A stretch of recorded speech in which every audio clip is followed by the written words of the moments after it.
What happened in the United States of America on April 5, 2025? Okay guys, hope you're having a good weekend. Let's begin. Today, we have to bring up a topic we discussed a few weeks ago, the GOP funding bill. If you guys remember, the Trump administration submitted a government funding bill a few weeks ago outlining his vision for America.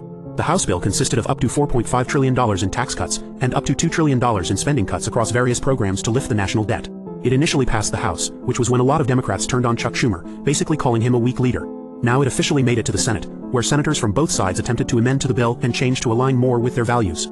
For instance, instead of the $2 trillion in spending cuts, the Senate plan only commits to $4 billion, which is basically nothing. The Senate also wants $175 billion to go towards border and defense, something that was not in the official bill. Senate Democrats also couldn't do much to add to the bill, although they tried to add support for Ukraine, which ultimately did not pass due to their minority. Of course, House Republicans think the Senate's plan is a joke, and they're demanding at least $1.5 trillion in spending cuts. It was an intense voting period throughout the weekend, but at this moment, this Senate blueprint has passed 52 to 48.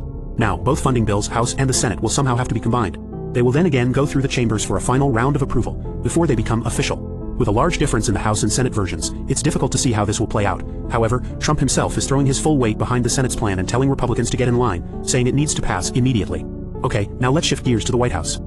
It's been reported that Trump is planning to meet with Israeli Prime Minister Benjamin Netanyahu at the White House on Monday, according to a White House official. This isn't just a casual visit, it's coming at a pretty intense moment globally and politically. For one, the US just slapped 17% tariffs on Israeli goods, which, yeah, is a bold move considering the US-Israel alliance.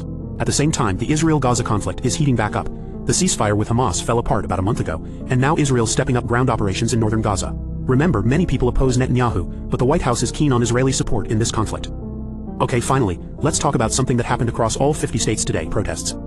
Millions of people across all 50 states and even around the world took to the streets to protest against Trump and Elon Musk, rallying under a movement called Hands Off.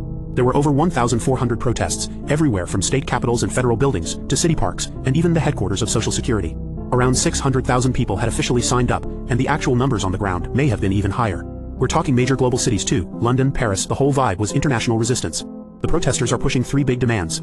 Firstly, end the billionaire takeover and corruption they say is rampant in the Trump administration. Secondly, stop the gutting of programs like Medicaid and Social Security, programs that people actually depend on. Thirdly, quit attacking vulnerable communities, including immigrants, trans folks, and others being targeted by current policies. Also, to be clear on the Medicaid and Social Security, the Trump administration has said repeatedly that they're not cutting the programs, as many people believe. There are adjustments being made, however, such as for Medicaid, certain drugs are not going to be included anymore, and for Social Security, they are attempting to make it stronger through DOGE by eliminating payments for what they deem are fraudulent cases. They are also cutting jobs in these regions, but not cutting the programs themselves. This protest felt like a kind of last straw moment for a lot of people who are watching what's happening and saying no more. Alright, so that's the news, let's discuss.